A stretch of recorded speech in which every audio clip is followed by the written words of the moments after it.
Today, we're looking at a vertical double-sided business card as inspiration from Moo cards.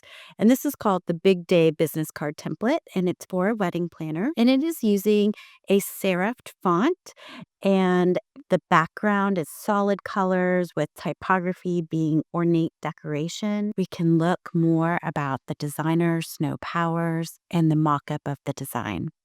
So, how would we recreate a similar design? And in this case, we are doing a copycat design of this exact design in Illustrator. Let's get started. So, the first thing that we can notice is that there is a clear internal margin, a guide for how the content of the business card is laid out. So one of the things that Moo Cards has done is created a Moo size, which is 3.3 by 2.16, a unique size for business cards. And that's what this template is following. So I can create a rectangle that size. I've turned on a stroke. If I click once, it brings up a modal where I can put in the size. So I can say that my height is going to be 3.3 and my width is going to be 2.16. And I now get a rectangle that I can start to use as a guide. So if I put it here, I can see this is my exterior of where the business card is cut down to. Object, path, offset path. And let's see how far in it is. We have a negative, maybe 1.5. Tab will show me the preview. That's pretty close. Maybe it's 0.2, 0.17. There we go. That looks good. All right, so I can say okay. And what this allows me to do is to see the alignment of my internal margin of where I want all of my text to be aligned but be within that space. So I can use these two rectangles. I can use Alt Option so I get the double arrow and go ahead and drag them up to the template. And you can grab this file from the website or in the video description. Now in this case, I will go to View, Guides, Make Guides. And what that does is turn those rectangles into guides. So guides can then be turned on and off by view. So if I hide guides, they're not there. Once something is a guide, it is only visible in Adobe programs. This is not going to be printed. It's not going to show up if you share a file. It's just there for your actual guidance. All right, so wedding planner, we can see in this business card, the title or the service that someone is providing is what is highlighted and is the larger text. We can see that this is in all caps and is a serifed font, which means it has little feet, right? So let's just go to Baskerville. We can use that as a starting point. If we look at our window type character, we have an icon that allows us to have all caps. Okay, we can bring this down, kind of check the size. Remember, if you are scaling text, you always want to use Shift on your keyboard, grab only from the corner, and let go with your mouse before you let go on your keyboard. All right, so I will just align that there. Now we have multiple lines of text. So this is when we'd have the opportunity to use a paragraph of text because we can have consistent leading, which is the line spacing. To do that, I use my text tool and that just accidentally made my rectangle text. So at this point, I can actually just delete these rectangles because I've already used them as a guide and they won't get in my way. All right, so now I can click and drag, which is going to give me a box of text. Remember, in a box of text area, I can change the size of it and it does not stretch text. It is just what the text is streamed into. All right, I'm going to turn off all caps. And I know this text is going to be a bit smaller, so I'm going to go ahead and probably just change this to 10. And I will now type in the same text that is here because we're doing a copycat. So I have Jamie Smith return.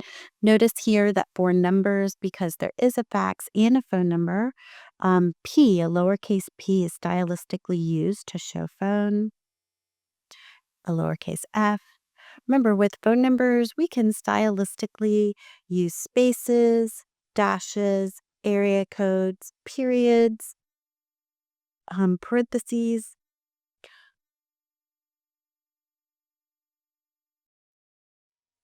bullets.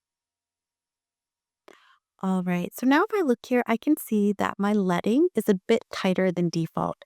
So instead of a 10 on a 12, it's closer to a 10 on 11. So you might need to adjust. Everything is left aligned. I can use my eyedropper tool to grab a gray color. All right, and now I have my URL. It's going to be a line of text, so it's a click once, www. Now, I would say that 99% of the time, you can drop the www. It helps simplify your URL. Now we can use our black arrow, hold down Shift on our keyboard, and grab all three text elements. With them all selected, we can make sure it's aligned to selection, and then choose horizontal align left so that everything is truly aligned left. Can now use my Alt option and drag up my text, and I have these great guides so that I know where the left alignment is and where the bottom alignment is. All right, I can delete what I have down here as my template. I can select wedding planner and the URL and go ahead and use my eyedropper again to grab that purple or plum color. This is actually a little darker gray, so I can come in and try to grab that.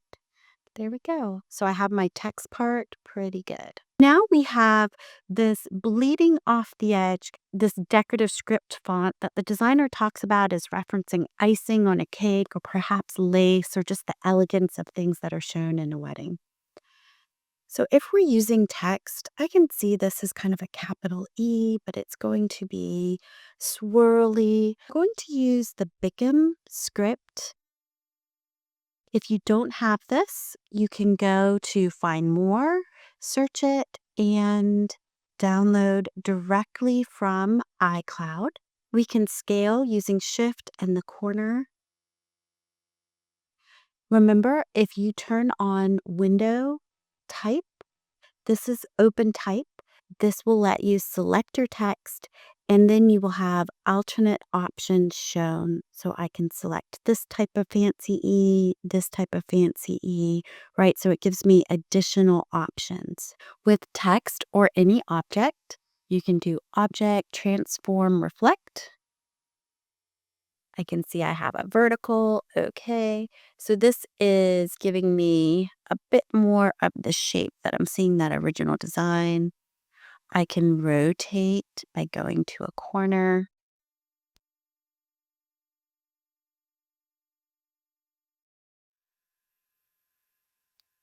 All right, so I kind of have like this. Alt option, get those double arrows. If you want to see all the options of your letters, you can go to Type Glyphs. This will bring up a box, and we can change the size of our thumbnail so that maybe we can pick some letters that we think have some swirls that we like. I'm going to put an S in and scale it. Maybe rotate, remember from the corner. And we do not have to make it exactly like this designer has made, but it's just this idea that you can use a script font to create texture and decorative design with your typography. When I'm done with the design, I want to make sure that that text is actually created as outlines. So type create outlines, and that makes the text a path rather than actual text where I could change the letter or to another symbol. All right, another thing is I know that it's going off the edge and that is the intention, but it's hard for me to see what this might look like. So one thing that you can do is use a clipping mask. And a clipping mask is basically the same idea of how we had the text area box and how we could change the size of the text area, but the text wasn't being distorted. It was inside the frame. So right now, this rectangle is going to become my frame. I've selected my two shapes, object, clipping mask make. And what it does is it puts these shapes inside that rectangle. If I double click, you can see that I am going into my clip group. I can select each item individually. I can still rotate them, and you'll see they get cut off on the bottom because the rectangle is only that height. I can change the color, right? I can move it around. Now, there are three ways really to get out of a clip group or an isolation mode. One, you can use your breadcrumbs up at the top and keep going until you're fully out. I double click back in. Another thing I can do is double click my background and it will come out. If I double click back in, another thing I can do is click escape on my keyboard. Right, so you do need to come out of your isolation mode or your clip group or your compound path, and those are ways that you can do it. So what I'm going to do is select my entire design, Alt Option so I get the double arrow. As I'm moving it, if I hold Shift, it will constrain it to that X line.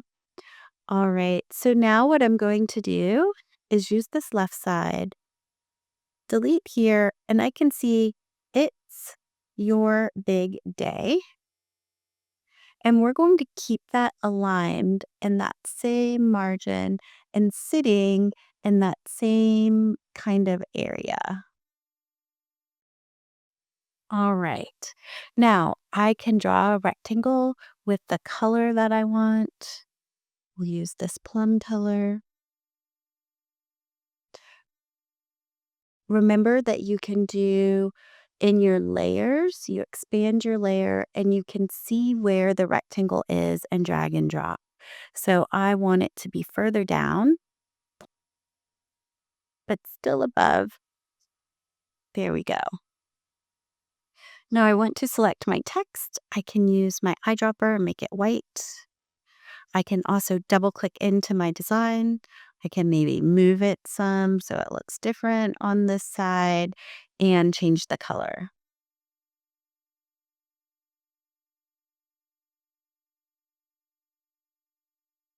And then choose one of my options to get out of this clip group. I used escape. And we can see we actually maybe want to like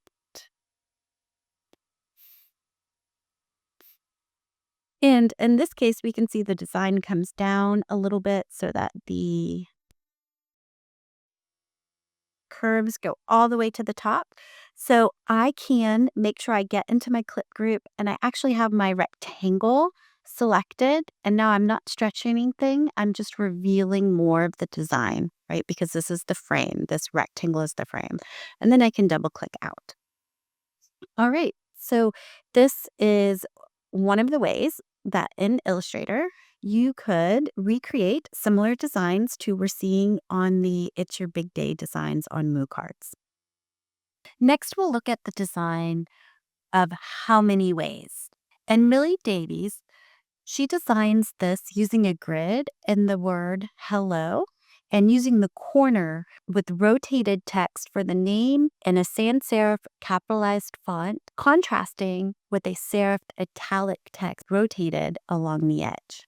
So how could we recreate this in Illustrator? Let's use the idea of a grid that we can then align any word that we would want on. So the first thing we always think about on our business cards is that we're going to have that internal margin. So if we look at making a rectangle the size of our business card, that's our cut line. And then when we do object, path, offset path, we can pick how far in we want to create that margin. And each design might be a little bit different. So in this one, I can see that we're using something maybe around 0.75. And you'll see a lot of times once you start using grids that you can see things aren't truly aligned And so my advice is always, if you can align it, align it. Go ahead and push it so that it's really precise.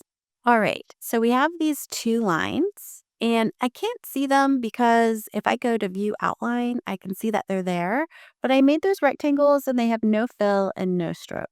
So let's give them a stroke so that I can see them and come back to view preview. And now I can shift click both of those, use Alt Option, and drag them over to the left so I have them on both of my designs. And now with them all selected, so holding down Shift, I can grab my other two rectangles. I can go to View Guides, Make Guides, which now makes these rectangles in my setup this kind of bright aqua color so I can see them as guides. What I'd like to do is actually create a grid that I could use because maybe I want backs that say lots of things, not just hello. And so I would use the rectangular grid. If you don't have that pulled up, you can always go to your search and do rectangle. And as it starts, you will get it to pull up and it will show you where it is. All right, if you click once, you're going to kind of get this little grid made that you're going to need to delete.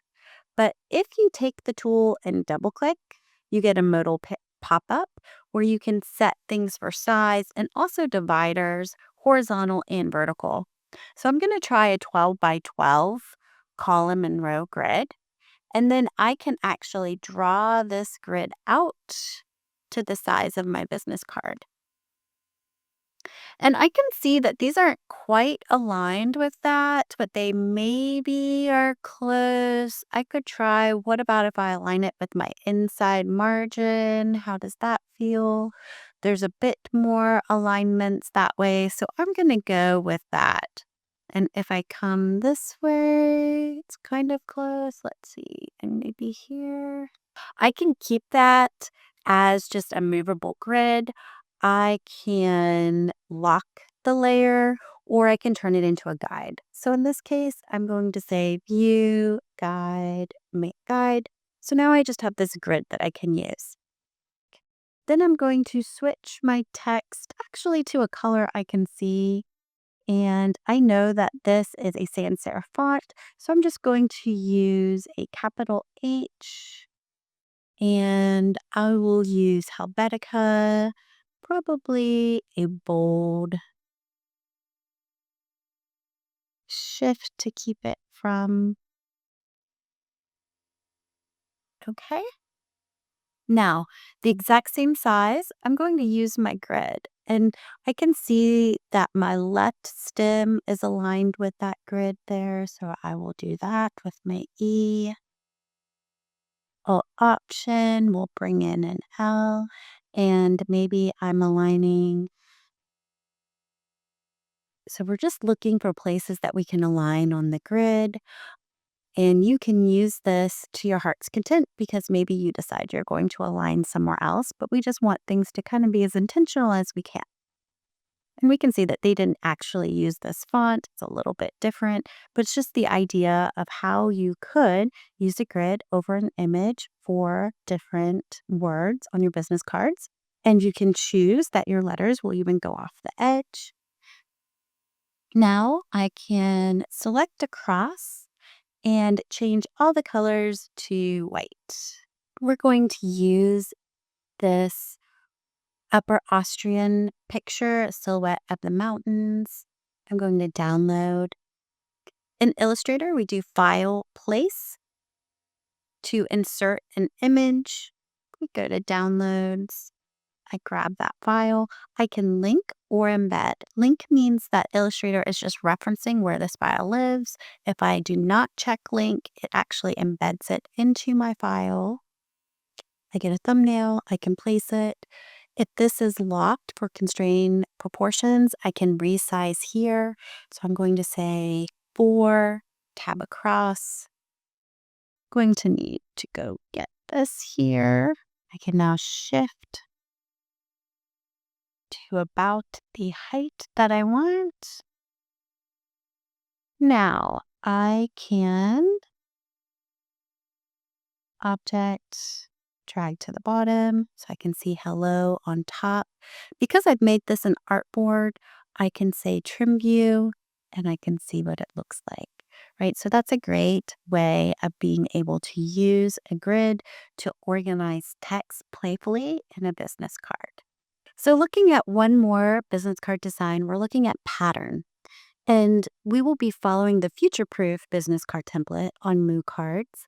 But this idea of how to create a pattern in Illustrator, you can use for any shape you want, including your logo or your monogram or anything that you feel like would be a good fit for a pattern.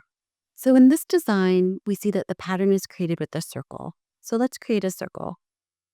We go to our shape, ellipse tool. I have a fill color. If I hold down shift, it will constrain my ellipse to a circle. I let go with my mouse before I let go of my keyboard.